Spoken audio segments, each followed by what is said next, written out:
This is the armchair that George Washington actually sat in during those grueling constant sessions trying to get the Constitution together in the Constitutional Convention. Now, James Madison recorded an interesting statement that Benjamin Franklin made. So picture this. They're trying to get this fledgling government off the ground, and they finally worked out the Constitution. And as they're getting near the end of the people signing it, James Madison said that Benjamin Franklin commented to him and said, "I've often looked at that picture behind the president without being able to tell whether it was a rising or setting sun. But now at length I have the happiness to know that it is a rising and not a setting sun." So Franklin had his hope that their ideas of how to govern this fledgling nation would be proven over time. But honestly, the data wasn't in yet. So Franklin really wasn't sure yet if their ideas were rising or setting as far as the nation. Thankfully for us, it did prove to be rising. Similarly, throughout time, as science has advanced especially, people have wondered, is the sun rising or setting on religion? The difference is, in this case, the data is already in. So now it's just a matter of each of us having to look at what has come in and decide for ourselves what beliefs will govern our lives. So this presentation, it's going to have 3 parts. First thing we want to do is just give an overview of what are we talking about with science and religion. Next, I want to provide a simple flow chart. People get so confused on this issue, and they also think it's just too much information. There's no way we can know what's the real relationship between science and religion. We'll give a simple flow chart, and it makes it, there's only so many options. And then finally, we want to apply this to you. Why is this important to you? It's important to you because you are the watcher. And if you understand what the relationship is between science and your beliefs, you'll be in a much safer position and you won't end up like this poor guy. This is known as the surrender cobra. This is one of the last times Michigan has lost a game and it didn't go the way we were expected. He was totally caught off guard, and that's why he's doing what's known as the surrender cobra pose. I don't want anyone like this when it comes to their worldview beliefs coming home. So here's our targets for today. We're going to explain theology in science. I replaced the word religion with theology, and I'll explain why. I want you to be able to have just a simple analogy to understand these complex terms. Second, we're going to look at what the real relationship is, not just between science and theology, but between every field of study and theology. And then finally, you're going to forget 99.5% of what you hear in this lecture, in any lecture really. But just try to grab 1 or 2 things to walk home with. And one of them is, how can you know if there's a God behind anything? I'm going to show you one way using science, and we're going to apply it today. All right, so science and religion. Picture yourselves as a watchman of, let's say, a giant house, and you have to stay in just this office. How do you keep track of the whole house? Well, you have to have cameras. And you have to have a lot of different cameras, because even in some rooms, let's say a big room like this, you'll need more than one camera to cover all the corners and whatever. So that's how you can be reasonably assured you are aware of what's going on in your house. Now, science and religion, the reason why I don't use the word religion in this case, and religion is more how we organize around a belief system. I use the word theology because it applies more directly with science, and I'll show you why. I view science and theology as different ways to gain knowledge about reality. So science has its own perspective, its own viewpoint, field of view, what it can see. Science comes from the perspective of using the scientific method to learn about the natural world. So it has a very specific perspective and field of view of what it can see. Theology, on the other hand, it has a different perspective. It doesn't It can use the scientific method, but it doesn't focus on it. Theology is the study of God. Well, science is going after a study of nature. Theology is study of God, and it can use either your own pursuit of God or even communications from a God, if a God exists. So it's a different perspective. It has a different field of view, but sometimes they can overlap. And that's where the really interesting stuff can happen. Some claim they can't overlap, but that's what we'll look at. So science and theology, they're just different methods, the way we gain facts about reality. It's the cameras we use to make sure we're aware of what's going on in the house. All right, so as far as targets for today, first one we've already done. We have just a simple analogy. So if you want a basic one-statement thing, they're just different methods to gain knowledge with different fields of view, kind of like security cameras. I've actually had, within just a couple months, 3 different parents at 3 different schools. They sent either letters to me or talked to me on the phone and said, we had a teacher tell our child that they either had to believe what they were being taught in our science class or what their parents teach them about religion. They can't believe both. So I wrote a letter to the school district and said, I'd like to have a public discussion on this, because anyone who says that either doesn't know science, doesn't know religion, or doesn't know either of them well enough to be educating anybody. No one picked up. I said it nicer than that, though. But no one took up the offer either way. So here's just a basic analogy, just to keep it simple. All right, now, we're already on part 2. In order to take what are all the possible ways that science and theology can interact? There's only a handful, and we're going to walk right through them to make this a lot simpler. Okay, so the first thing we got to ask is, and there's only 2 options on this. Either both of the things we're trying to study, whether it's science and theology, or let's say it's theology and philosophy, or some other fields of study, we got to know if they're valid or not. Let me give you an example. Astrology. Using the zodiac signs to predict future and so on. All right, it'd probably take me 15 minutes. As long as I had several weeks worth of predictions that the zodiac makes, or through the astrology, and this is big. 25% of Americans believe in astrology, and any tabloid that adds a horoscope, what the data shows is they get, I think it was 250 million extra subscribers. I'll have to check that again. It blew my mind, though, when I saw it. So, but the thing is, with astrology, and we won't do it right now because the time's more limited, but if I just had enough weeks worth of their predictions, in 15 minutes I can show you astrology adds nothing unique or new accurate information. It is just white noise. So you should turn this camera off. It adds nothing unique or new. On the other hand, if science and theology are both valid, then both of them have to be able to add unique and accurate knowledge to our database, to what we know about reality. They have to view things uniquely and accurately. Now, right now, I'm telling you, both of them do, but you'll just have to trust me until we get further, and then we'll give the proof for it. And here's the thing, though. When I say science and theology, we cannot lump all belief systems together. By the law of non-contradiction, wherever different belief systems, atheism, and I count atheism, agnosticism as belief systems.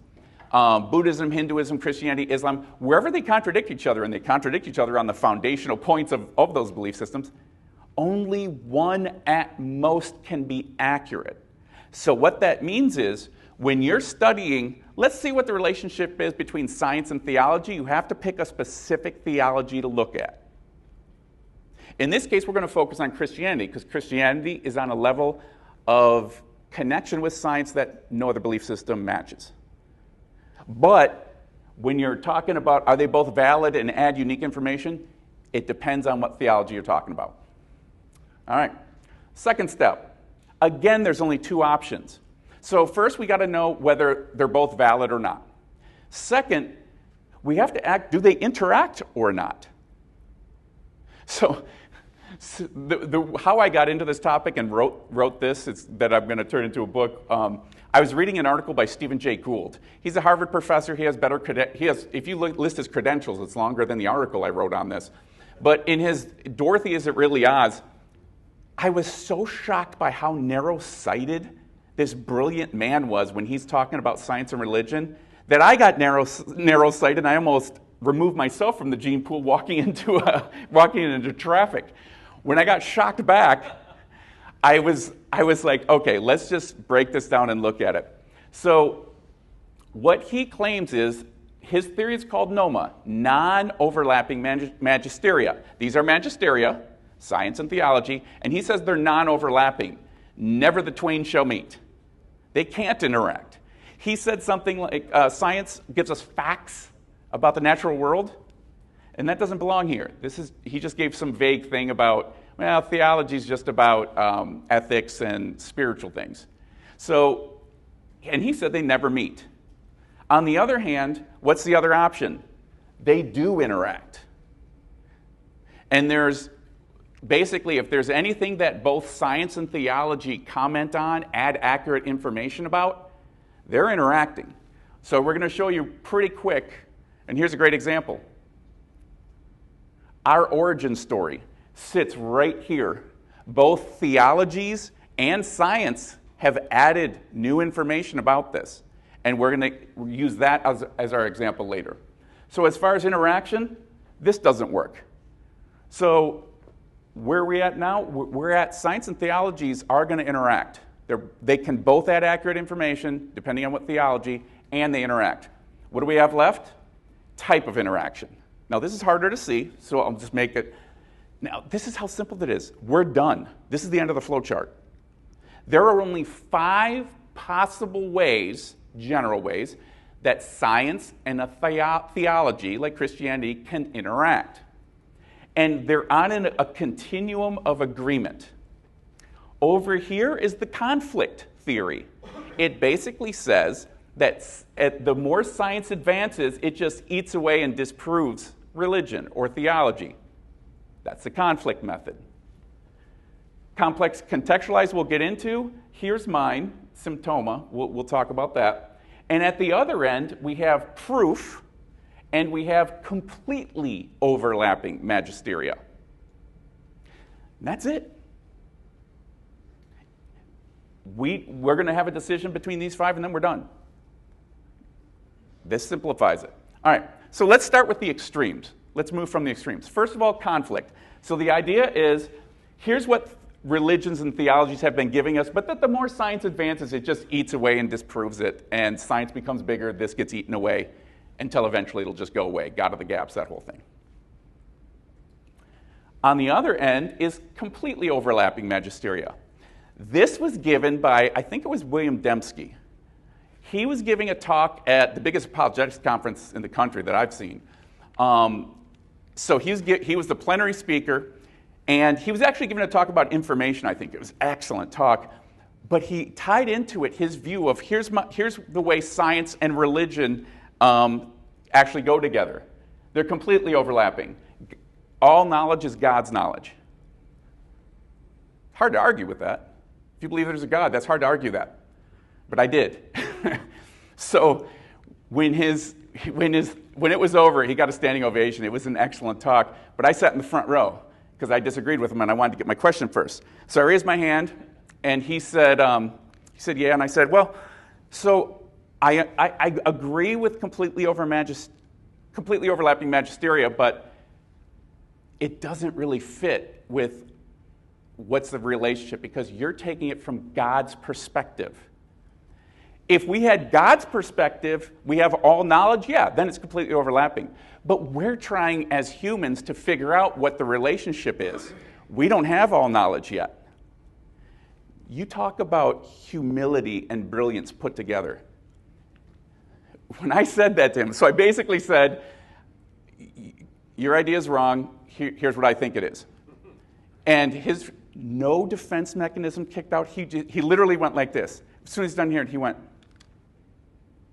you're right.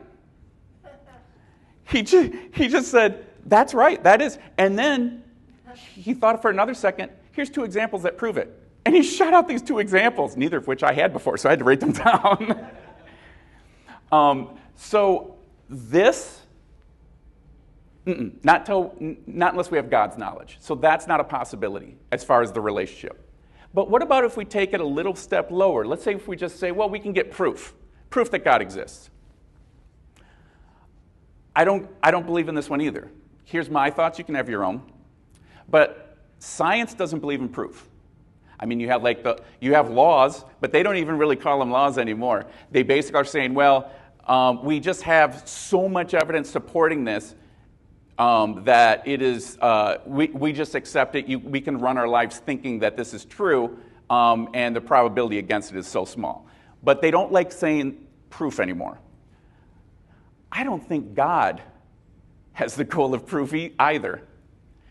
God is not in it so that we believe that he exists. Propositional knowledge. Even the demons believe he exists. He's in for a relationship of love and trust, which requires something a lot more profound than proof. If God just wanted us to get all the information and put it in the right equations and prove and earn our way to heaven, heaven would look like this. Just a bunch of geeks. Except for Penny there. She wasn't really smart as the other ones were. So I don't think proof works either. So where are we at? Let's look at the conflict. Now the conflict theory, you might, probably most of the people I run into still think that this is valid. It really became popular around in the 19th century. You had these books coming out, History of the Warfare, with science, with theology and Christendom. You have, and then even today, I mean, Carl Sagan's passed. He doesn't believe in conflict theory anymore because he actually knows the truth because his time on earth is done, so he knows. But current people like Lawrence Krauss, Daniel Dennett, Richard Dawkins, Neil deGrasse Tyson, Sam Harris, they still promote the conflict theory. Now, these people are all brilliant in their fields, but you can be brilliant in your field and have other things impact you. And if you actually go with what the scholars of science and religion, so when I say modern historians of science, I'm talking about people who, whenever I say scholars or modern historians of science, those are people with PhDs who spent their whole career in this field and they're writing peer-reviewed literature. The consensus with them is this: conflict model is wrong, regarding Christianity at least. Since these focused on Christianity, they did too. And they said, we reject the conflict model. There's been misrepresentation, inaccurate scholarship. There's actually only few conflicts, and there's often interplay and support. So my thing is this: if you believe that science and Christianity, you can say theology in general, but let's focus it, have a conflict, if the conflict theory holds, if you believe that, I would ask you, why do you believe that? You're going to have to provide evidence better than what the historians the historians of science, the scholars' consensus is. So you better have some good evidence, because they reject that idea. But I'm not throwing the conflict theory away. Now, if you want to read some of the people who shot down the conflict theory and moved on, and I'll show you what they moved on to next, here's these names listed here. I'm not going to read through them all, but they're there in case you want them, and I'll have the PowerPoint available for you to get it. But here's the thing. We have to keep the conflict model because of the law of non-contradiction. All the different belief systems, they contradict each other on foundational points. So all of them are going to have conflict with reality, except for one, at most. So we need to keep the conflict model. Second, even the belief system that is accurate, whatever you might think it is, if you think atheism is accurate, if you think agnosticism is the correct way to view the world, if you think Christianity is, even if it is accurate, you will still have some inaccurate, or you will still have some conflict because people are involved. As soon as you get people involved, you have external factors. You're not dealing with just data, you're dealing with emotional factors, other human issue factors. You're dealing with incomplete knowledge. Whenever you have all those other factors, even with the accurate belief system, you'll have conflict. So we're going to have to keep this model around. And then finally, the big question. Here's what really needs to be asked. Is this apparent conflict or actual conflict? Let's say you think you found the belief system that fits reality, that science and every other field of study will support, but there's still going to be some conflict. The question is it apparent or is it real? Let me give you a good example. We're going to talk about the Big Bang later. We'll do evolution right now, since that's a biggie. Miraculous, I have a talk called Miraculous Misunderstandings. That's another area of apparent conflict with science. But let's see. Evolution. Now, I'm not going to read through these. This was like a summary. On Darwin's Day at the University of Michigan, I was invited to give a talk and then have their evolutionary professor come at me. So I gave my talk. I said, I kind of summarized where our knowledge was at. And then at the end of the talk, my main thing was, bottom line is, this is not even a real player in the issue of whether God exists or not. Because even if evolution was absolutely accurate, there is not a single evolutionary theory that says, and God was not involved. Because it can't. Science has a specific field of view, which we'll look at in a second.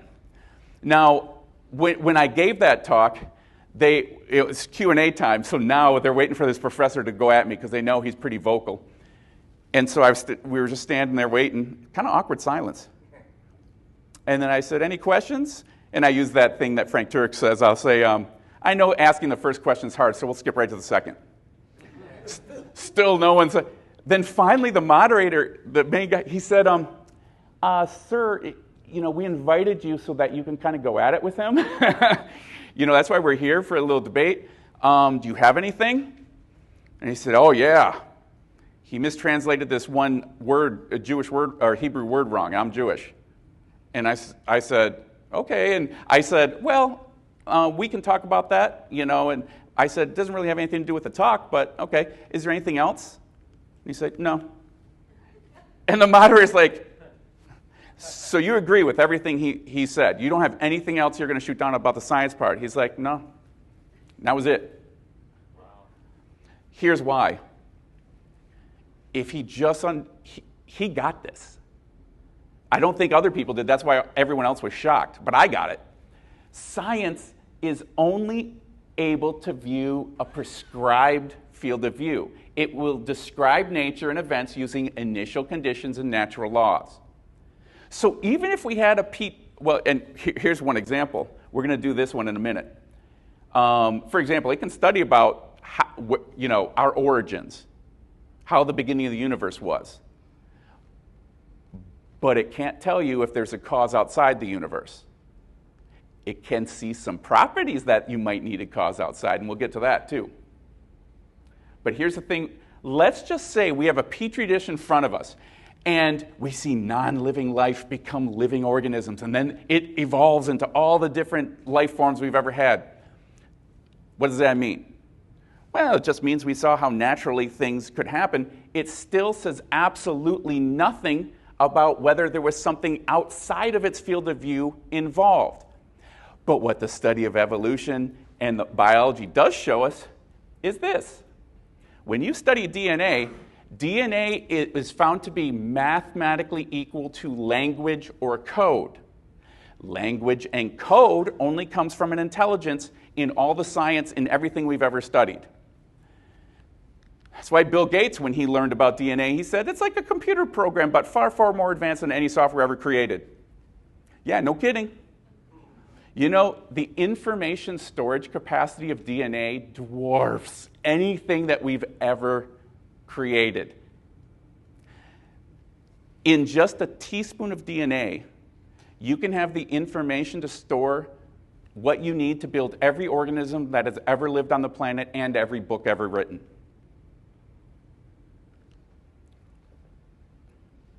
There's other things you can learn too, like when you start studying these, the different molecular machines, multiple Nobel Prize winners, what they're saying is, well, we just saw what was already in nature and just copied it. When you're trying to cheat on a test, you don't study from an Oklahoma University football player. You don't copy off him. If you're the smartest people in molecular biology, you don't copy off non-intelligence. All right. So what's a real relationship between Christianity or any theology and science or any field of study? Well, here we have it. If they're both valid, we know they interact. We know we can't get the coma completely overlapping yet. Only God has that, or proof. Here's what we have left. Conflict is still in play. It's going to fit for every theology that's not accurate. And even with the accurate one, it'll slip here sometimes because it's an apparent contradiction. So many people think evolution disproved God. That's here. All right, here's what we have left. Just two. This is the most recent one, aside from mine that came after this. But this is where most of the historians of science are right now. So we've got just three left now. Relationships are complex. Whenever you can have the two smartest people, but when they're going to marriage counseling, you'll often hear, oh, it's complex. That's the way it is in any kind of relationship, even between science and a theology. So what this newest theory it was saying was, and it's been out now for a while, but what it's been saying is, all right, you have to look at just everything. Evolution, the Hittites. Do the Hittites exist in history or not? You have to look at every situation, whether it's in history and where it ties in with theology. And you have to just determine, okay, is this real? Is this a conflict?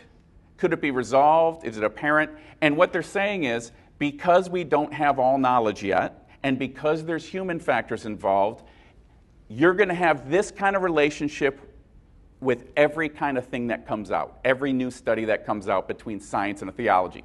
Now, the good things about this is it accounts for the data. I mean, we looked at even evolution itself. And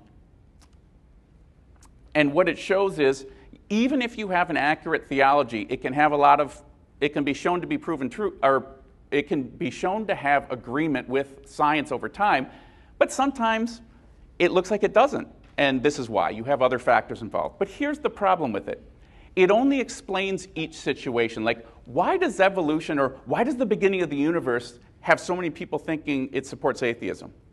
Well, they said you have to look at each situation. But it doesn't tell us what we really want to know. What we want to know is what the truth is. We have to govern our lives based on a belief system. And here's the thing. The big questions in life about God and where do we go after we die, these are what we use, our view of life is what we use it gives us our thoughts, our choices, our goals, our direction in life. It's our foundation. If it's on an accurate belief system, we will have secure and expected outcomes. If it's on an inaccurate belief system, we will be dropped into unexpected consequences that we will not like or be able to be free from. So we want to know, when we're talking about relationship between science and theology, we want it to use it to know what's true, because that's what's going to impact us the most as the watcher. So the theory that I have, and when I say this is just like anything else, heavily borrowed from what's been done before. So I call it a symbiotic trending overlapping magisteria. Symbiotic, actually, John Clayton he's a geologist. He came up with this probably 3-4 decades ago. He said, relationship between Christianity and science is symbiotic. It's mutually beneficial and supporting of each other. For example, clownfish and the sea anemone. Clownfish can use the sea anemone for protection, and The clownfish, by going in and grabbing some food outside in the sea anemone, it picks up like dead stuff that's in there after the sea anemone has eaten something. It cleans it out, and it causes oxygen flow to go through. So they both really benefit each other. That's a symbiotic relationship. And that's the relationship that an accurate belief system and science, and really an accurate belief system in any field of study, history, philosophy, geology, will have. Here's the part that I added more. People can have, when you have complex, contextualized issues like evolution, the Big Bang, and so on, you're going to have opinions, misinformation, hopes. You're going to have all kinds of different claims. Trends overwhelm all of them. So if you want to know what's true, if you want to get past opinions, emotions, and all the other different things, you just look at where the trend lines are going. Because over time, think about this just logically, over time, reality cannot help but support one belief system over all the other ones that are contradicting it. That's how reality works. All right, so what's the relationship between science and Christianity? It's a symbiotic, trending, overlapping magisteria, symptoma. Now, I call it this also because I like how it sounds like symptoms. It has the symptoms of an accurate model, all of them. For example, it accounts for all the accurate points in all the other models. It includes the conflict model. It includes the complex contextualized model. It vastly expands the explanatory scope to include the trending over time and every field of research. Like I said, this isn't just Christianity and science. Christianity is going to interact with history, philosophy, and so on. And actually, every belief system has to. It provides what we want is actually truth. That's what we're really looking for. That's why we need to know what the relationship is between science and different theologies. A reality cannot help but lift one belief system, the one that's accurate, on a level that none of the others can reach. And we have that. The data's in. It does provide a number of predictions to confirm its validity or not. Let me go over some of those. I have them listed out in the book, but I have like about a dozen of them. Non-interaction models are going to be falsified further. Less than proof is the upper limit for the Christian theology. There's likely a history of complex contextualized examples. Mutual support will occur between Christian theology and other fields of knowledge. Religion will furnish conceptual framework in which science can flourish. William Lane Craig, Reasonable Faith, touches on this. Science can both falsify and verify claims of religion. Multiple layers of checks add reliability to a field and extend the overall circle of knowledge.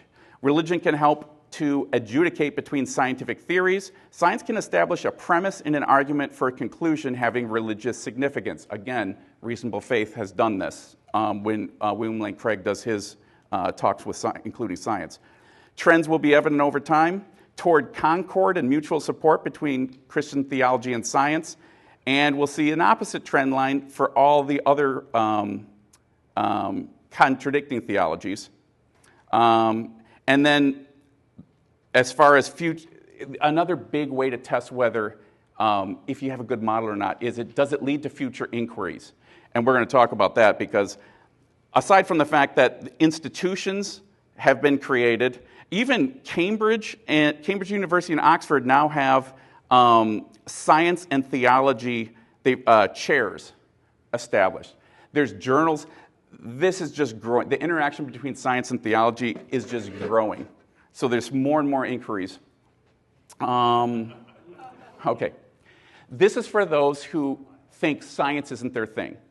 All right. So if anyone's, with this group, it's less applicable, but a lot of people just say, well, science isn't my thing. So this is where I'm going to tune out and just kind of think about, I'll think about what my to-do list for today, or I'm going to think about daydream, all right? But that's not.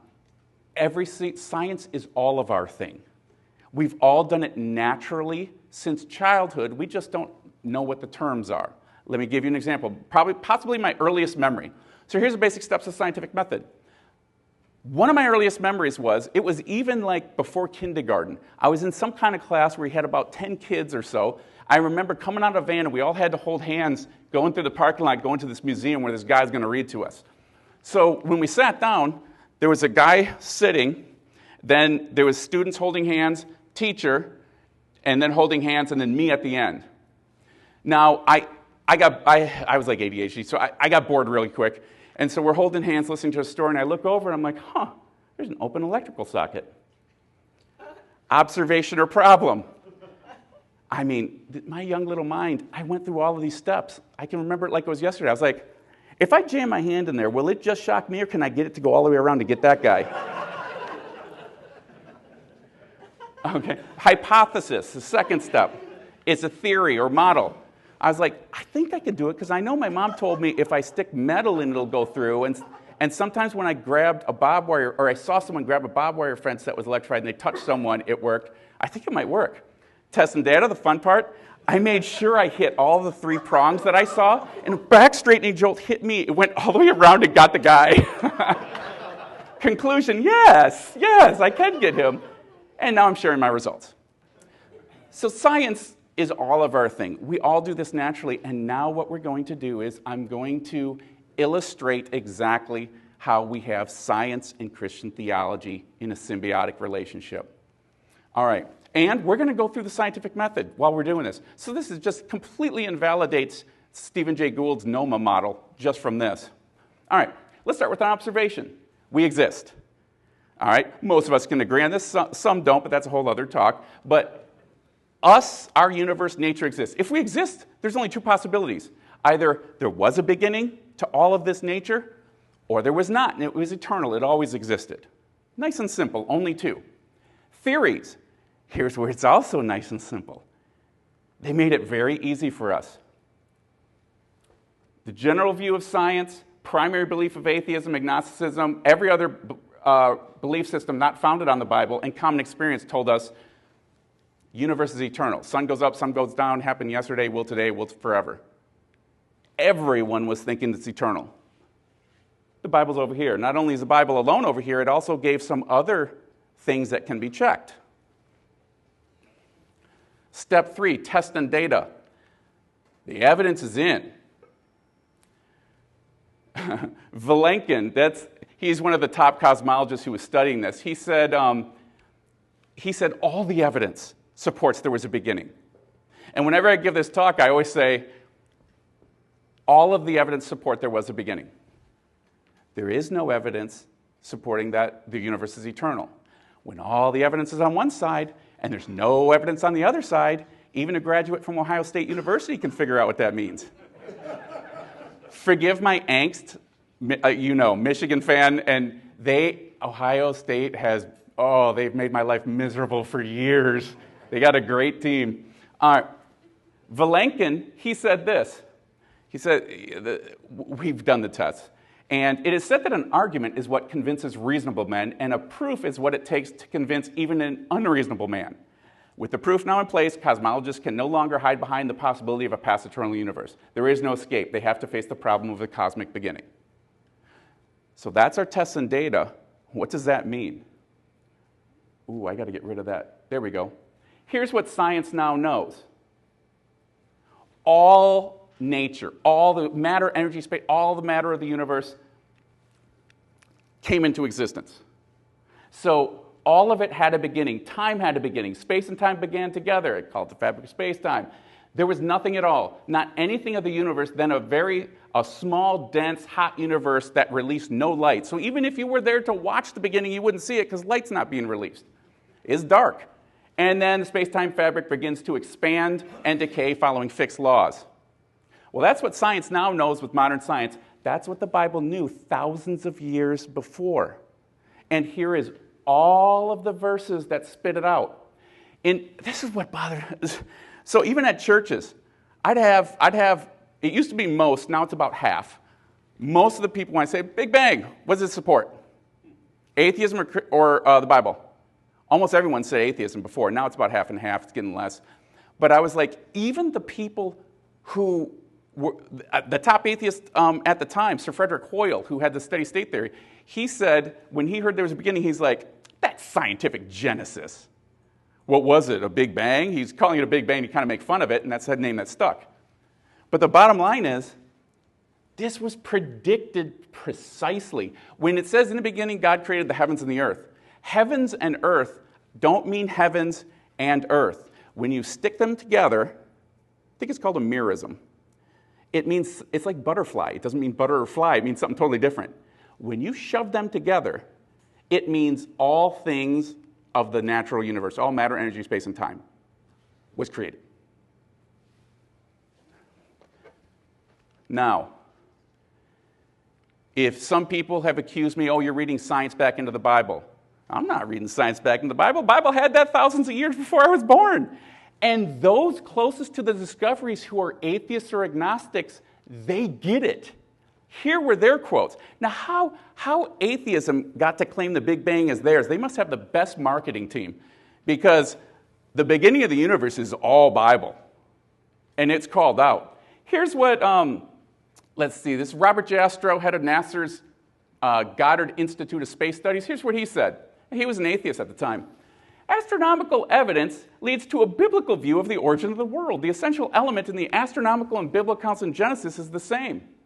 This is Penzias and Wilson, Nobel Prizes for discoveries relating to the Big Bang. They said, basically, if I had nothing but Genesis, books of Moses, Psalms, and the Bible as a whole, I couldn't have predicted what we found any better. Frank Tipler, mathematical physicist, he said, you know, I never thought I'd be saying this, but Christianity isn't a religion, it's an experimentally testable science. Now, let me just illustrate how serious these predictions are. Remember, every other belief system, everyone got it wrong, but thousands of years before modern science figured it out, clear, specific. For example, let's say that right now I say, you know what, if you dig down through the floor right here, you're actually going to find some cat remains. If you go right over here, directly 5 feet in front of him, you'll find a hammer cased in the cement. If you go over to one wall, tear away the drywall, you'll find a plank is a little bit shorter than it was supposed to be. And if you go over to the other wall over here and dig through, you'll find somebody took some artistic liberties behind one of the walls. Now let's say your curiosity gets the better of you. And after we all go away, you sneak back in here and you jackhammer down there and oh my goodness, there's a cat skull, a hammer. You find all 4 of these things. What does that mean? There's only a few options. Am I just a good guesser? Is it just coincidence? I just guessed those 4 things just right. Or I was either there when this building was made or I'm in contact with someone who was. Those are your only options. What's your choice? You realize you have the exact same choice with the universe. It predicted things no one should have known. I went to UC Berkeley and I proposed that I gave what I just gave you. And there was hundreds of atheist graduate debaters and undergraduate and the professors. And I asked them, if you don't think the Bible's a God behind it, if you think it's just man-made, well then show me, then there's going to be plenty of other man-made sources that give clear, specific, multiple predictions 3,000 years in advance of modern science. What are they? Silence. They said, oh, the Bible has errors. I said, okay, you saw what you just did. You went off on a rabbit trail. We can talk about that. Even if there was an error, even if the error said that, and I keep going to football, sorry about that, I need to mix this up more, but even if the Bible said that the Cal Berkeley had a good football team, we know that's complete falsity. Even if it said that, you know what the primary question is? Is there a God behind the Bible? Because if there is, you better take it seriously. Humans can't do this. If you think there's an example, if you think this is just man-made, give me all the other man-made examples that can compare to this. And I can give you a dozen more predictions. Dead silence. And I'll say, oh, silence speaks loud, doesn't it? I let it go for a really long, awkward time. See, this is scoreboard. The place of interaction between science and Christian theology, you can study some things. The beginning of the universe is one, but there's many others. That gives you scoreboard. I can show you how serious scoreboard is in a minute, but here's the conclusion. So we just went through the full scientific method. Conclusion. Some of the greatest discoveries in science regarding our origins show us science and theologies interact. It shows that all these ones that went against the Bible have an inaccuracy in a foundational part, their origin. On the other hand, the Bible got it right. That's symbiotic. And then it says a test for truth. Multiple, clear, specific. So how can you know if there is a God behind something? Think about that for a second. I'm running short, so I'll make it quicker. You can know there's a God behind something if it can do, well, you at least have to have something beyond human capacity. And if you don't think what the Bible did here is beyond human capacity, show me the other human examples, because you'll have a lot more throughout all history. All right, so last target for today, how can we know that there's a God behind Bible? Needs to be on, so if you want to take home, this is one of the biggest take homes right here. You want to know there's God behind something, behind the Bible? You're using science here, so this is a perfect example of symbiotic interaction. They're helping each other. It needs to be beyond human capacity, and with science, we have now shown it. In fact, that same Robert Jastrow, he has that awesome quote where he said, you know, coming as atheist or agnostic, he said, us scientists were scaling the mountains of ignorance. We were finally getting near that peak, our origins.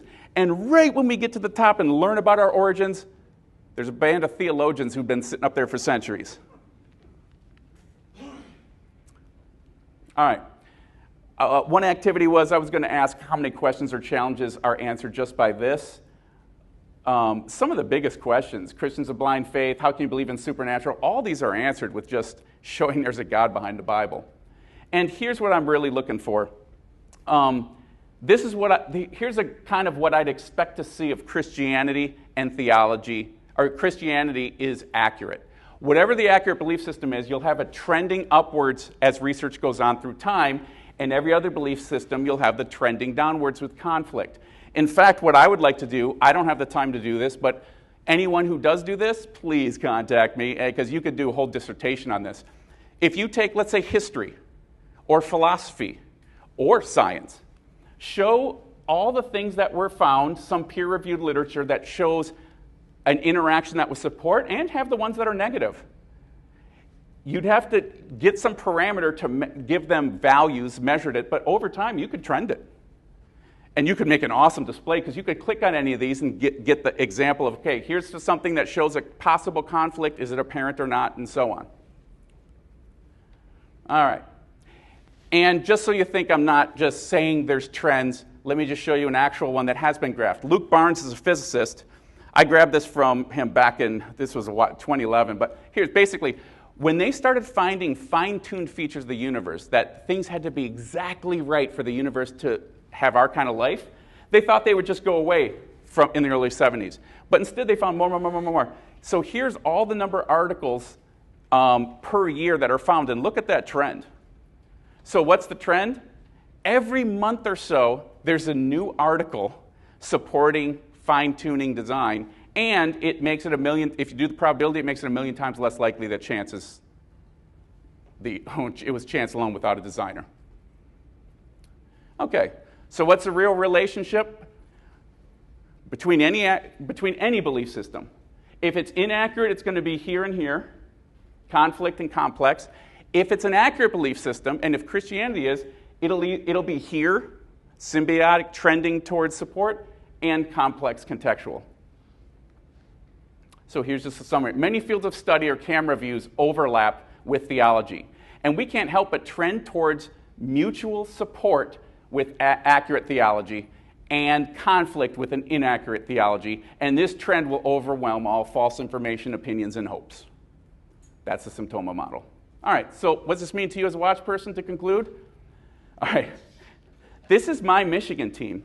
The situation was, this is my nightmare actually, the situation was all they had to do was kick the ball and stop them one time. Just kick the ball and tackle them, game's over, against one of their arch rivals, Michigan State. And me and my friend snuck out of a physics conference to watch the end of this game. We're looking through this window watching the game, and he's like, he sees these Michigan State fans who are just totally downcast. And he said, you see those guys? That's me. And I said, yeah, it should be you. The game's over. And he's like, okay, what Michigan State needs to do is that they need to block the punt and then run it back in without getting tackled for the touchdown. I said, yeah, that's what needs to happen. And then it actually did happen. There's my Michigan team dropping the ball. They throw it right into their hands. They run it all the way back. Remember those old, there was a couple of older gentlemen that they said, the surrender cobra. So the guys, he said, remember those downcast guys? And he said, oh, look at them now. That's them now. And then, that's them. And then when they showed the surrender cobra guy, I knew it was a perfect opportunity. So when they showed him, I said, you see that guy? That's me. All right. The reason why I show you this, not because I want Michigan to experience this again today, I'm showing it because you are a watchman in the house of the universe. And there's a verse in Ezekiel that specifically talks about it. It says you're responsible not only for yourself as a watch person, but for others around you. You're responsible. So, as far as here's what, so what, now what, here's what we learned. There is a very specific relationship that an accurate theology will have and what inaccurates do. So what? Well, that's going to determine whether you're guiding your life right or not. So now what? Now you have to be a good watch person. Because the bottom line is this. If you're not basing your beliefs on the accurate theology, the information's out there. Reality can't help but make one show which one is the accurate. If you decide, though, to turn off that theology camera or turn off any of the cameras, you don't like history because it's fuzzy, or philosophy because it's fuzzy, you don't like theology because you just don't like the view. If you turn off any of those cameras, it could be from that darkened corner of your house where disastrous consequences enter. Thank you.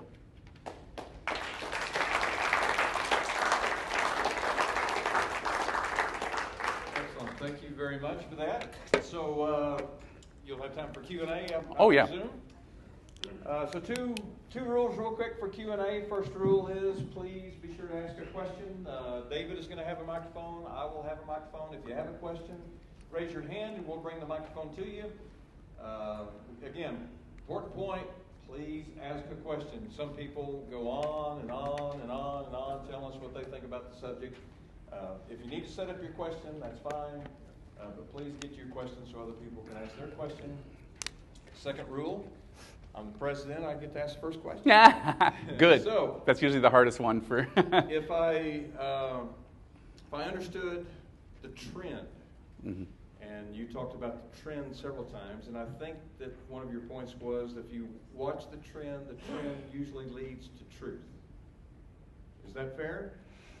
It will, yeah, basically. So when you look at the trend over time, if it's trending more and more towards mutual support, the positive relationship, the one accurate belief system will show that trend at a level none of the other belief systems will reach. In fact, inaccurate belief systems over time, you will see the downward trends towards conflict theory. So my question is, an atheist might respond, well, you might notice that we tend to be trending secular, that more and more people are embracing atheism, whereas according to the trend, fewer people are embracing theism. So how would you respond to the atheist on that point? First, I'd say, what do you think that means? I would say, do you think that's because... I would leave it to them to say, like, what do you think that's telling us? That atheism's accurate because more people are believing in it? Is that the main point? Because I think that's what they'd be getting at. What I would say is, though, I would say the trend you're looking at is one of those ones that has very much human factors involved. I'd say, have you considered all the factors? For example, K through 12 education, we've removed God and really, in university. We removed God from the schools. Now, when you remove God from the schools, I know why we did that, because I was a public school teacher. You don't want to indoctrinate, but now, when you're teaching that we can explain everything without God, you're doing indoctrination. It's like having a court case where you have the prosecutor step up, give his full case, and you're the jury. Prosecutor gives his full case. That's like K through 12 education in university. And then when it's the defendant's turn, the defendant stands up and the judge says, sit down. Okay, jury, make your decision. That's a situation we have right now with our education system. So even though that's trending that way, that is heavily involved by external factors. You need to just focus on the evidence. If you think atheism is true, show me the evidence how it's trending. So, Okay. Excellent. good question. So, great presentation. Thank you. Thank you. Would love to get a copy of that slide of the 6 truths of science lining up with the Bible. Oh, yeah, yeah. I've got 2 questions. Not covered is, what are your thoughts about the origin of the theory of the multiverse? And what are the implications of that? Great question. Okay, so multiverse. For those who, first of all, it makes wonderful movies. I love it for the science fiction movies. But currently, multiverse is primarily science fiction, even in science. But not entirely. So Max Tegmark, he's the guy who came up with the 4 levels of multiverse. Because he said, we have different theories about the multiverse. Here's 4 general types. Now, one of them is just that our universe is just bigger than what we can actually see. So even with our best radio telescopes, whatever we have, whatever we see and we think is the edge, there's probably a lot more beyond that we just can't see. That, Max Tegmark called that multiverse level 1. I think that's a misnomer, because that's just part of our universe, but that one is almost certainly true. Then there's a level 2 multiverse. Forget which one that one is. I think level 3 is the bubble universe, where there's some multiverse generator and it kicks out little new universes like bubbles. And then there's the one, level 4 is any possible thing that could possibly happen, has happened an infinite number of times in infinite universes. That's the far end. Now, the only evidence we have is for multiverse level 1, and that one's pretty certain. But that's not really a multiverse. Level 2 in the bubble, they have some possible thoughts on that, but right now it's still in the realm of interesting idea, not valid, not scientifically strong. The level 4 gets into absurdities. And even the bubble universes, let me just give you, Brian, and here's how it applies to theology. So one reason they tried to, when you have the universe having a beginning, all of nature having a beginning, you need a cause that's outside of nature, a transcendent or supernatural cause beyond nature. And it has to be beyond time. Now, a lot of scientists believe that the universe was the eternal thing, so we don't need any kind of cause to explain it. When they found out the universe had a beginning, they ran to every different possible theory they could come up with. Well, maybe it doesn't need a beginning. Maybe there's a multiverse. But then Borde, Guth, and Vilenkin was the one guy who had that quote about proof.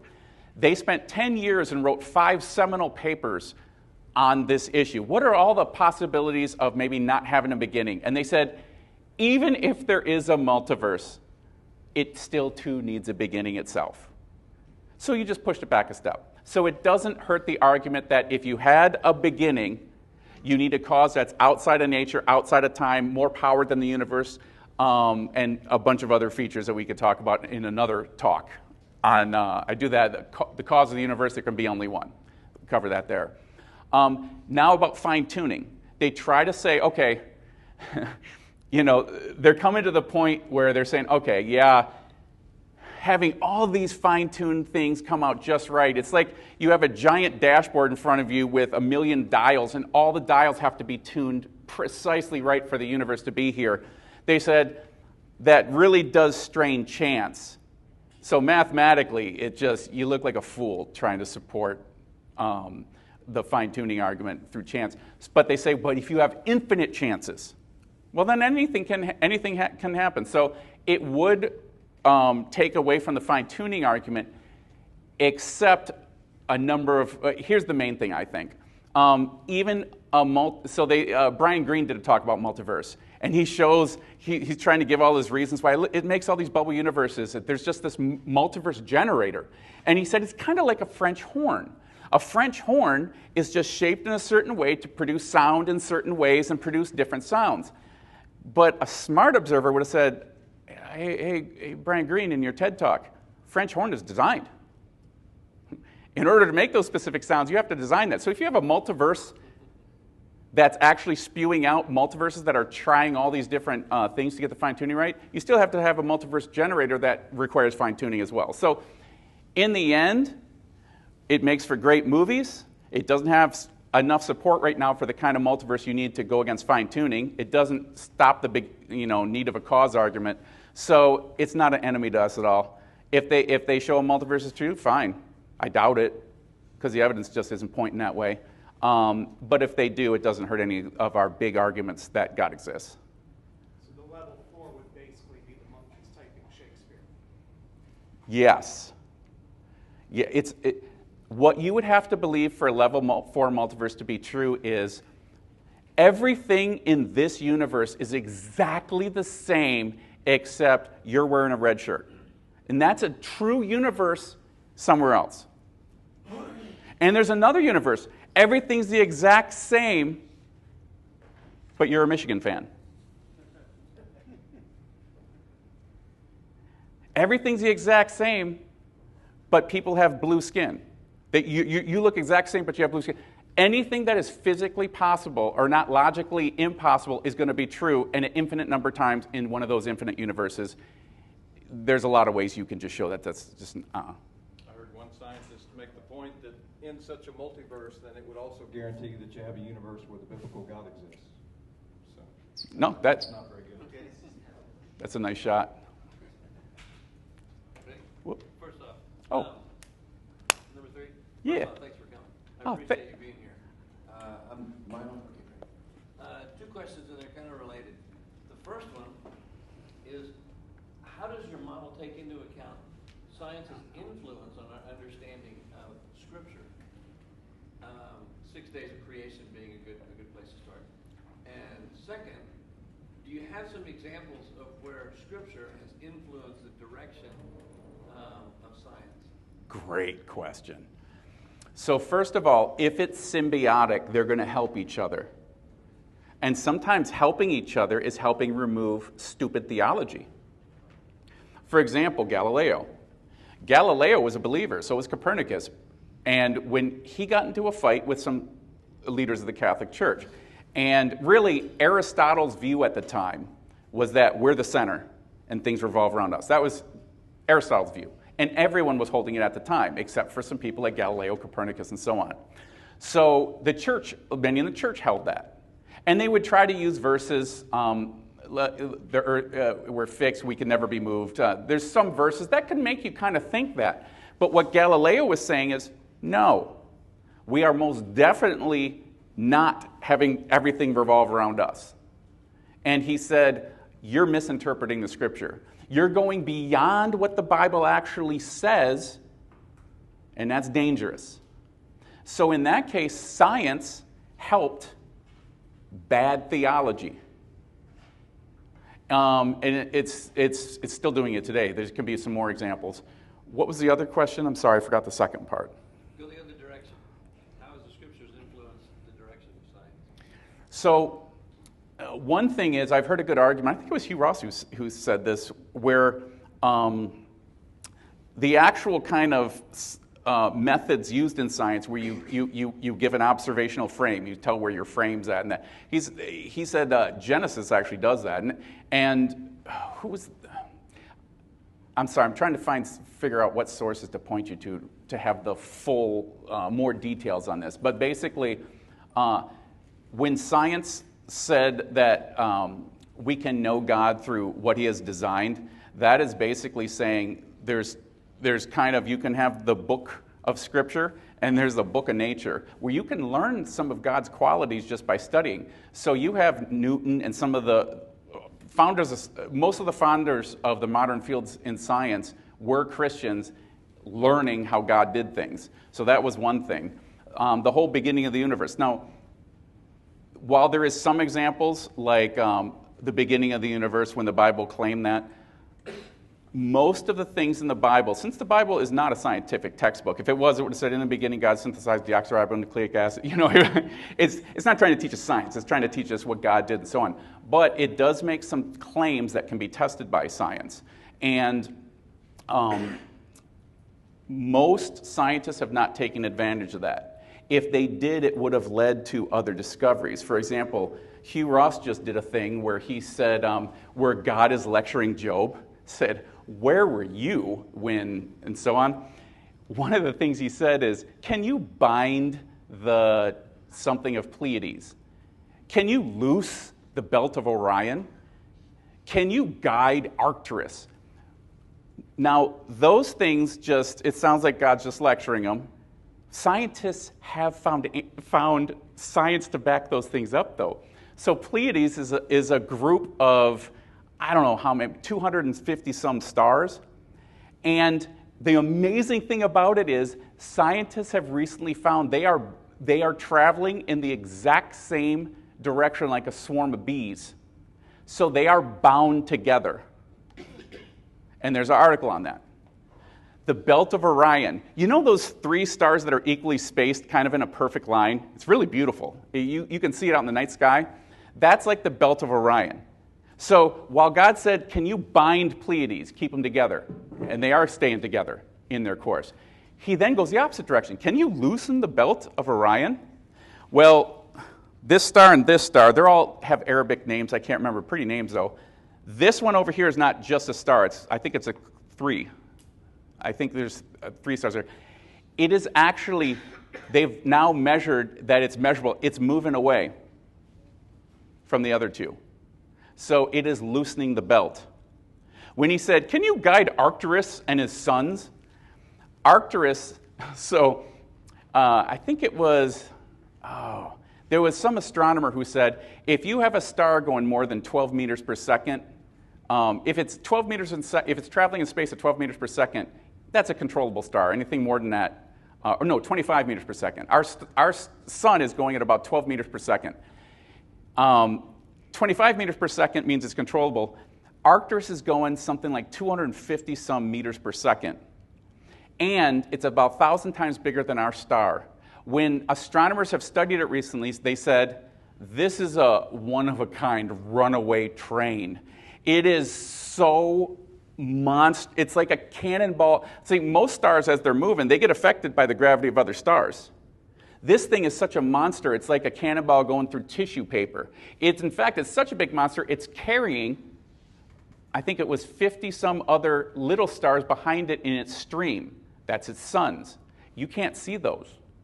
Only astronomers recently have seen those. We had no idea there was that. So if the Bible did use some Bible verses, they could have led to some more things, but most of the time they don't. And since it's not a scientific book, you're not going to have too many things. But cause of the universe, I can give you 6 things that the Bible predict about the cause of the universe, that if scientists would have just been looking in that direction, it would have added so much to their studies. Is that all right with?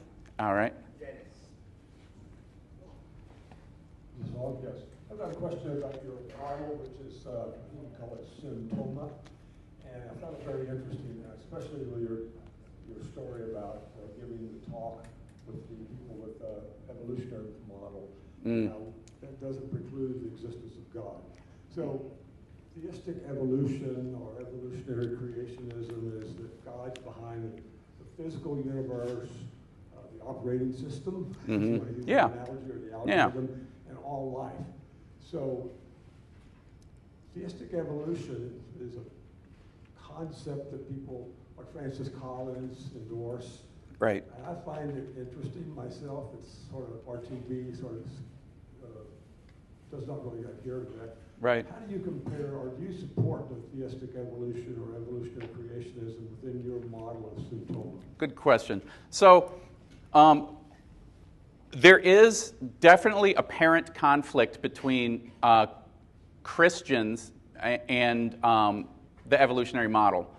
But the question is it apparent or not? Since there's so much evidence in every other field of study supporting Christianity, my guess is it's going to be apparent. So what I do is, I'm not a biologist. And I've had talks with biologists, and so much of it I said, okay, we need to stop here because it's going over my head. What I just like to do is, and I tried to make this simple. I was a public school teacher, so I try to make this simple that we can use because we're supposed to be the watchmen to help others as well. We're called to. So what I tell them is, just cut the legs right out of the whole argument. And I say, even if evolution is true, so even if theistic evolution is true, great. The Bible doesn't necessarily, I don't think the Bible precludes it. But in the end, the Bible has been shown accurate where even like in the beginning of the universe where science isn't. So as far as anything to do with evolution, I always just say, even if it was absolutely true, it has nothing to do with whether there's a God or not. So you can be a theistic evolutionist and be a Christian. That's fine. We have that range. Even with young Earth, old Earth. Here's another interesting example. Real interesting example. This ties in with what you said too. If Christians would just be better about reading their Bible instead of just taking in what was taught, I think that would keep them from some problems. Here's why. As far as young Earth and old Earth, there are Christians in both camps. And that's what I tell them is, it's not a salvation issue, that's fine. I said, but don't argue, don't let that be your main point when you're trying to talk to someone outside the church, because no one outside the church believes it. You are creating a stumbling block, and God is going to call you to account if you cause someone to stumble. And so if you read more of the Bible, there are things in there that, like for example, I just say this, I was like, where in the Bible do you get an age? So it's not a salvation issue, so this is just something we can discuss. All right? Where do you get an age in the Bible? And I just try to make them answer that. They almost always have to bring up genealogies, but then I just point out, well, you have to make 5 assumptions about the genealogies. They all have to be true, but I can prove biblically they're all false. I won't even use science. So the only way you can get an age of the earth is if you step outside the Bible. That's extrapolating. As soon as you do that, you're not on safe footing anymore. Safe footing's over here, where you're sticking to the Bible. So as far as theistic evolution, as long as they don't go outside the Bible and extrapolate and then claim that's part of God's word, I'm okay with it. And they might be right. I personally don't believe it. I think evolution shows all the hallmarks of a dying theory. Dr. Mancha, he's going to talk about epigenetics. You'll see some of it there. But even if it was true, I don't care. It doesn't preclude that there's a God, and what we do know about how things evolve and origin of life points to the exact need for a God. Thank you very much. Yeah. I was very impressed with your presentation. Thanks. And I like your proposal for symbiotic trending. My question is, or observations, not so much a question as an observation. And you mentioned it in the last sentence of your talk before you stopped. Okay. And that is, if you take that lens of theology or that camera theology out, you're left with the dark side of the room, and that leads to danger.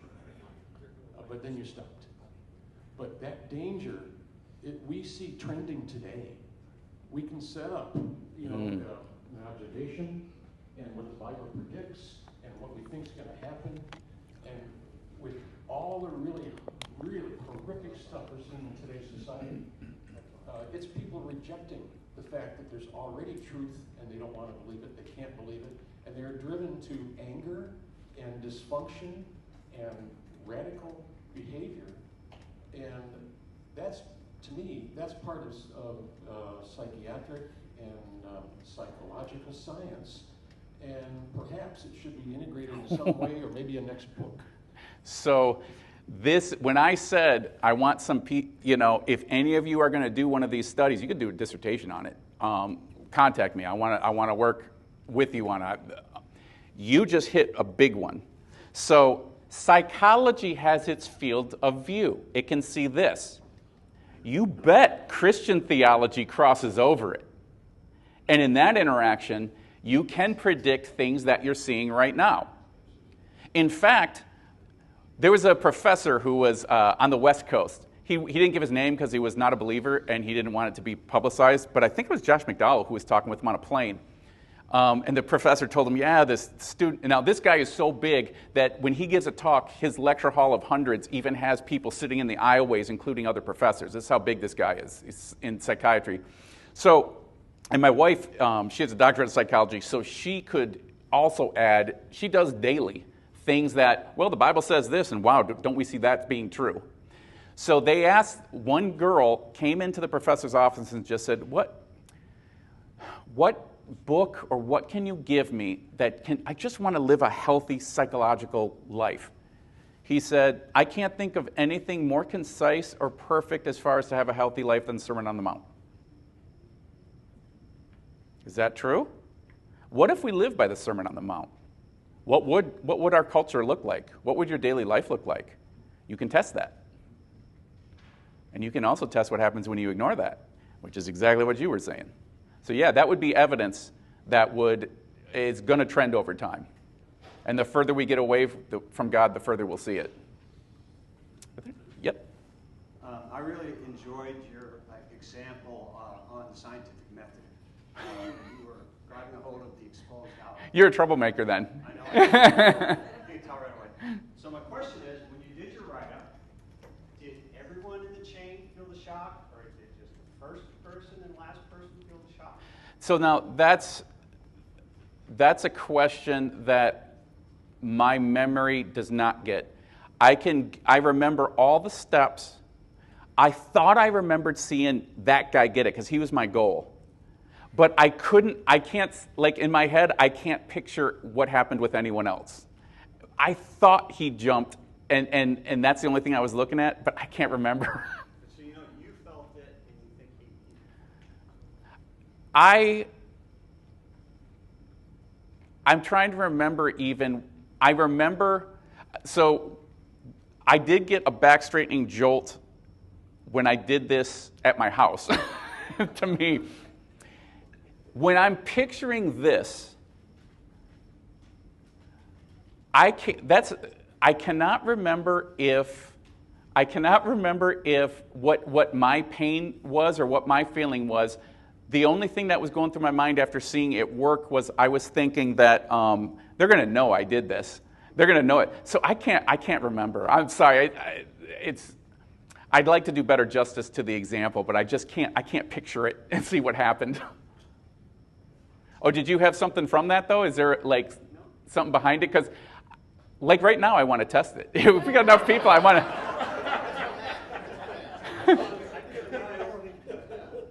Yeah. Hi, Joey Schmidt. I'm doing a PhD here in physics at UT. So Awesome. I eat this stuff up. I see it. Recently, I've been kind of delving deep into mathematics, like the mathematical frameworks and Gödel's incompleteness theorem and awesome. what you can prove and can't prove with kind of logical systems and stuff like that. Yeah. And it, at least to me, kind of all these fields, the underlying framework or baseline seems to be logic and logical rules, like when you said the universe had a beginning or it didn't. That's a law of excluded middle. Yeah. Yeah, and so laws of substitution, things like that. And I guess my question is, if humans have limited senses in that we can't see specific color ranges and things like that. Yeah. And is there, I guess, what do you think of the limit of human logic as it currently stands? Because it seems like there's coma, there's God's logic and then there's human logic, and human logic can only extend as far as we understand it. And right. So if I give you an axiom of cat, dog, peanut butter, jelly, you're like, Yeah. But to a divine being, to God, that may make perfect sense. And yes. No, that's a good question. You have a really creative mind. You might want to theoretical stuff's probably going to work good. You'd be good with that too. So, laws of logic. Okay, well, first of all, you are totally right. When you're talking physics is standing on logic, everything does. Philosophy is like the foundation that everything is standing on, because you have to use definitions, ethics, you have to use logic when you're doing any of these thought things. Now, the thing about logic is, remember I said before, like, even science doesn't really want to talk about proof anymore. It just says, with all the evidence we have, the probability that this is true is here. The likelihood that it is not, if you want to believe this, you're kind of being irrational. Okay, laws of logic are like that. All the evidence that we have supports law of non-contradiction, law of excluded middle. We don't have anything that goes against them. I think there was an Arabic leader philosopher who had said something about for the person who doesn't want to believe in the law of non-contradiction, basically saying two things that contradict, they can't both be true. He said something like burn him and torture him until he realizes not being burned and tortured is very different from being burned and tortured. They're not the same thing. So the laws of logic have been verified in every way that we can do. So they're pretty darn reliable. And I think when we're made in the image of God, God operates on that. And he wants us to operate on that because that's how we get through life. I mean, why would God put us on this planet? Well, I think if God really wants to have a relationship of love and trust like he had in the Trinity even before we were here, you have to give not only freedom of choice, but you have to have some time to learn things. And we learn through cause and effect. And you need logic to do that. So I think He's got that in our mind too, so that we're in, in order to learn the cause and effect and learn what he wants us to learn, it's pretty stable. Yes? We'll make this the last question. Yes. If we know someone who's an unbeliever, who's a scientist, practicing professional scientist, and we can get them to read just one document of yours, a PowerPoint, book, article, what would you have us send them to read? I would do... This is just through my... So, that's a great question. You guys, fantastic. Your questions are excellent. I really appreciate that. I do try to specify it to the person, but when I just go on campus, like I went to UCLA and I had some mathematician professors and some physics professors and so on, and at Berkeley, the same thing. The one that blows them away is the cause of the universe. There can be only one. And I can send that to you. In fact, that's a talk I did over for the Alabama group that they really liked. That one, it should send shivers down your spine when you look at this. People have in their mind that there's no way we can know what the cause of the universe is. There's no way we can know. And what I say is, well, how do you know that? How do you know that you can't know? Have you looked? When I brought this up at Berkeley with this one professor, so we went there to have a debate between some high school kids that Sean McDowell was training when he was a high school teacher, and Brett Kunkel brought them there. They were debating some graduate teams. We were supposed to have lunch with them and kind of interact with them, but the atheists, the professors and the main debaters went to one table. So I went to that table, and when I was at that table, and I said, just so you guys know, I'm on the other side. Then they started getting me with questions. And they were better debaters than me.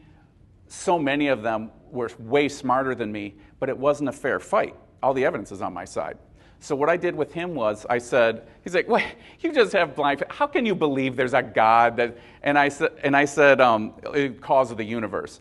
And I said, just the very short version of it is, I said, well, in all scientific and philosophical literature, there's only 4 options.